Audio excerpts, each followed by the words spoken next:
जय हिंद दोस्तों। शारदा एजुकेशन के इस यूट्यूब प्लेटफॉर्म पर आपका स्वागत है। आज हम राजस्थान जीके के टॉप 20 प्रश्न करेंगे जो कि आगे आने वाली एग्जाम पशु परिचर के लिए अत्यधिक महत्वपूर्ण है दोस्तों। और पशु परिचर के लिए ही नहीं दोस्तों, और भी एग्जाम्स जैसे पटवारी, ग्राम सेवक, रीट, एसआई कांस्टेबल और बीएसटीसी के लिए भी दोस्तों ये प्रश्न अत्यधिक महत्वपूर्ण है। ये वे प्रश्न है दोस्तों जो कि किसी न किसी एग्जाम में आए हुए हैं या बार बार रिपीट होते हैं दोस्तों ये प्रश्न। तो चलिए शुरू करते हैं। पहला प्रश्न, राजस्थान में किस शहर में सीमेंट का उत्पादन सर्वाधिक होता है? ए चित्तौड़गढ़, बी जयपुर, सी भरतपुर या डी दौसा। तो इसका सही आंसर हो जाएगा दोस्तों ऑप्शन ए चित्तौड़गढ़। राजस्थान में दोस्तों सर्वप्रथम सीमेंट उद्योग चित्तौड़गढ़ में खोला गया था दोस्तों। और दोस्तों राजस्थान में चित्तौड़ के नींबाहेड़ा क्षेत्र में सीमेंट का उत्पाद के लिए प्रसिद्ध है दोस्तों। कौन सा क्षेत्र? नींबाहेड़ा दोस्तों। नींबाहेड़ा क्षेत्र दोस्तों सीमेंट उत्पादन के लिए प्रसिद्ध है। नींबाहेड़ा को भारत का सीमेंट का शहर भी कहा जाता है। क्या कहा जाता है दोस्तों? भारत का सीमेंट का शहर भी कहा जाता है नींबाहेड़ा को, जो कि चित्तौड़ में स्थित है दोस्तों। और दोस्तों इसमें सीमेंट उद्योग में सीमेंट बनाने के लिए कच्चा माल चूना पत्थर, जिप्सम और सिलिका का उपयोग किया जाता है दोस्तों। इसका सिलिका का। और दोस्तों अगर हम भारत की बात करें तो पहली बार सीमेंट का उद्योग दोस्तों 1904 में चेन्नई में खोला गया था। कहाँ पर? 1904 में चेन्नई में खोला गया दोस्तों। और वहीं हम राजस्थान की बात करें, राजस्थान में प्रथम सीमेंट फैक्ट्री की बात करें तो दोस्तों 1912-13 में 1912-13 में खोला गया दोस्तों, जो कि एसीसी का कारखाना था। किसका? एसीसी का। एसीसी की full form associate cement company है दोस्तों, जो कि लाखेरी में खोली गई थी। कहाँ पर? लाखेरी बूंदी में। लाखेरी में बूंदी में खोली गई दोस्तों। कहाँ खोली गई? बूंदी में। इसकी पूर्ण स्थापना दोस्तों 1915 में हुई, जबकि निर्माण कार्य दोस्तों 1917 में शुरू हुआ दोस्तों। कब शुरू हुआ? 1917 में। अगला प्रश्न,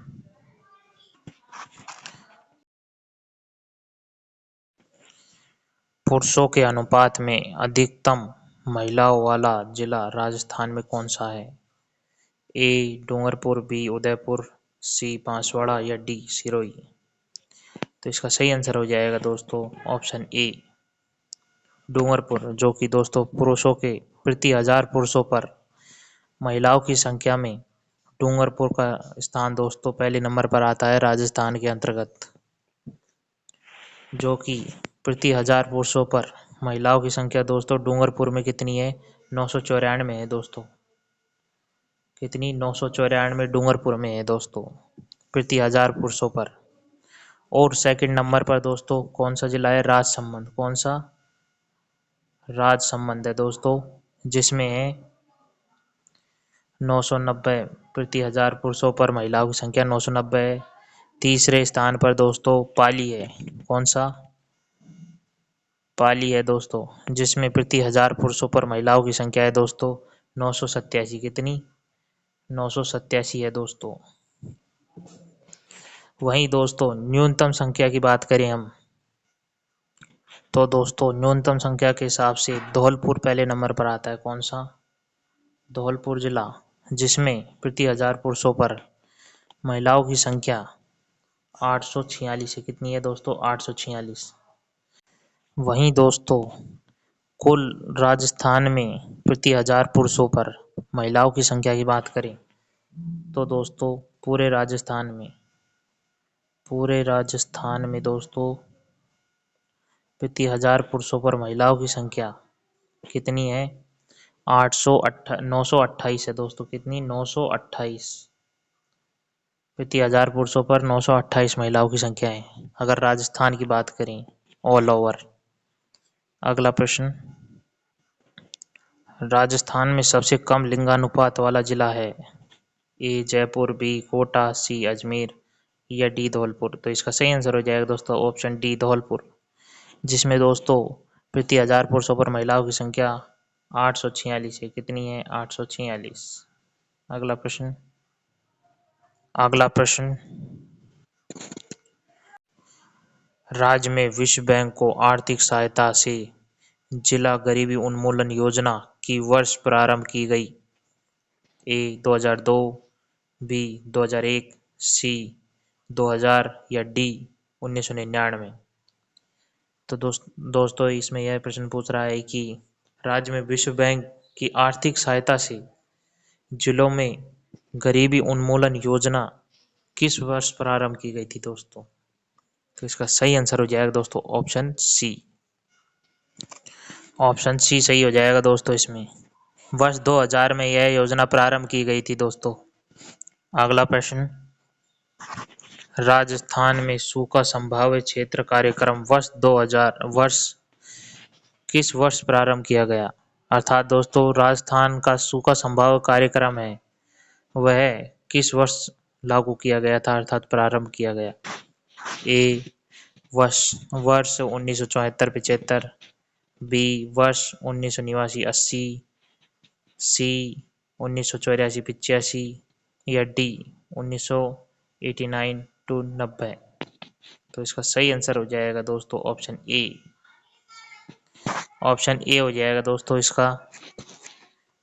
1974 से 75 के मध्य दोस्तों राजस्थान सूखा संभाव्य कार्यक्रम आरंभ किया गया था। अगला प्रश्न, सन 2014 में नालको ने राजस्थान में अपना दूसरा पवन ऊर्जा संयंत्र कहाँ स्थापित किया था? ए धूरसर, बी बडला, सी लोदरवा या डी मथानिया। तो इसका सही आंसर हो जाएगा दोस्तों ऑप्शन सी लोदरवा। लोदरवा में दोस्तों नालको ने अपना दूसरा पवन ऊर्जा संयंत्र स्थापित किया था, जो कि 2014 में स्थापित किया था दोस्तों। अगला प्रश्न, नया सवेरा है, अर्थात नया सवेरा क्या है इनमें से? ए डोडा पोस्त के पूर्ण नशा मुक्ति कार्यक्रम, बी शराब से पूर्ण नशा मुक्ति कार्यक्रम, सी तंबाकू से पूर्ण नशा मुक्ति कार्यक्रम या डी ये सभी। तो इसका सही आंसर हो जाएगा दोस्तों ऑप्शन ए डोडा पोस्ट से पूर्ण नशा मुक्ति कार्यक्रम है दोस्तों नया सवेरा, अर्थात रिस्टार्ट, एक नया रिस्टार्ट देना। यह हो जाएगा दोस्तों ए डोडा पोस्ट से पूर्ण नशा मुक्ति कार्यक्रम है। अगला प्रश्न, ग्राम सेवा सहकारी समिति द्वारा एक ही स्थान पर सभी प्रकार के ऋणों को उपलब्ध करवाने वाली योजना है? ए एकलव्य योजना, बी कैफी कार्ड योजना, सी मांडा योजना या डी भीनमाल योजना। तो इसका सही आंसर हो जाएगा दोस्तों ऑप्शन बी कैफी कार्ड योजना है दोस्तों। ग्राम सेवा सरकारी समिति द्वारा एक ही स्थान पर सभी प्रकार के ऋणों को उपलब्ध कराने वाली योजना है दोस्तों। कौन सी? कैफी कार्ड योजना। अगला प्रश्न, पर्यटकों को घर से दूर घर की अनुभूति कराने हेतु राजस्थान पर्यटन विभाग द्वारा प्रारंभ की गई योजना है? ए हेरिटेज होटल योजना, बी पर्यटक सर्किट योजना, सी पेइंग गेस्ट योजना या डी पधारो हमारे देश योजना। तो इसका सही आंसर हो जाएगा दोस्तों ऑप्शन सी पेइंग गेस्ट योजना। पर्यटकों को दोस्तों घर से दूर घर की अनुभूति कराने वाली योजना है दोस्तों यह है पेइंग गेस्ट योजना। अगला प्रश्न, राजस्थान में सबसे लंबी जल परिवहन सुरंग है? ए मानसी वाकल सुरंग, बी कायलाना उमेद सागर सुरंग, सी विजय सागर विजारा बांध सुरंग या डी गडीसर अमरसर सागर सुरंग। तो इसका सही आंसर हो जाएगा दोस्तों ऑप्शन ए मानसी वाकल सुरंग दोस्तों, जो कि राजस्थान की सबसे लंबी जल परिवहन सुरंग है दोस्तों। अगला प्रश्न, मेवाड़ के महाराणा सांगा ने इब्राहिम लोदी को किस युद्ध में परास्त किया? ए मालवा युद्ध, बी खातौली युद्ध, सी घाघरा युद्ध या डी बयाना युद्ध। तो इसका सही आंसर हो जाएगा दोस्तों ऑप्शन बी खातौली युद्ध में। खातौली युद्ध में दोस्तों महाराणा सांगा ने इब्राहिम लोदी को परास्त किया था, जो कि दोस्तों 1517 ईस्वी में हुआ था। कब हुआ था? 1517 ईस्वी में।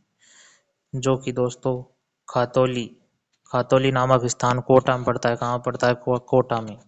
और इसके जस्ट एक साल बाद दोस्तों बाडी का युद्ध हुआ था। कहाँ? किसका? बाडी का युद्ध 1518 में हुआ था दोस्तों। ये कब हुआ था? 1518 में यह युद्ध हुआ था दोस्तों, जो कि धौलपुर में पड़ता है दोस्तों।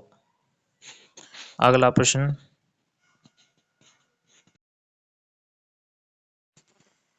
किस राजपूत शासक ने मुगलों के विरुद्ध निरंतर स्वतंत्रता का संघर्ष जारी रखा और समर्पण नहीं किया?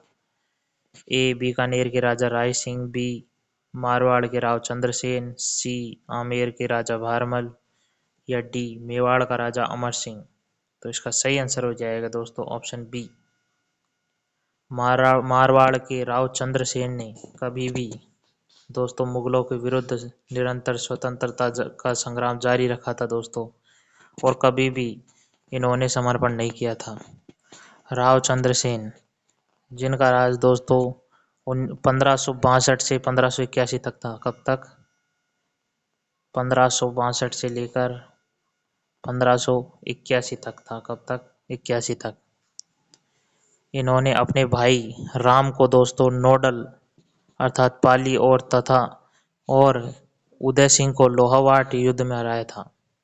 राम को तो दोस्तों कौन से युद्ध में हटाया? इन्होंने अपने भाई दोस्तों राम को नाडोल के युद्ध में हराया और दोस्तों उदय सिंह को लोहावाट के युद्ध में हराया था।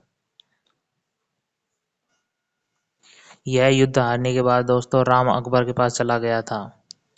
1564 में दोस्तों अकबर ने राम की सहायता हेतु हुसैन कुली बेग को भेजा था दोस्तों। इसके बाद में दोस्तों चंद्रसेन भद्राजून चला गया था। कहाँ चला गया? भद्राजून चला गया था दोस्तों।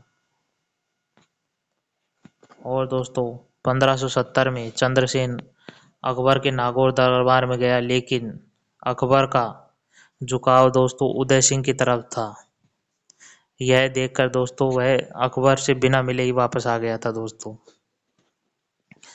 इसके बाद दोस्तों अकबर ने इसे अपना अपमान समझा और इसके बाद में दोस्तों अकबर ने भद्राजून पर भी आक्रमण कर दिया। इसके बाद दोस्तों चंद्रसेन सिवाना चला गया था। और दोस्तों 1574 में अकबर ने फिर बीकानेर के राय सिंह को आक्रमण के लिए भेजा था दोस्तों इनके खिलाफ। राय सिंह ने कल्ला राठौड़ से सोजत पाली तो छीन ही लिया था, लेकिन दोस्तों पत्ता से सिवाना नहीं छीन पाया था दोस्तों। और 1526 में दोस्तों चंद्रसेन ने पोखरण का किला जैसलमेर को भेज दिया था। किसको भेज दिया दोस्तों? पोखरण का किला दोस्तों जैसलमेर के हर्राज को भेज दिया था 1556 में।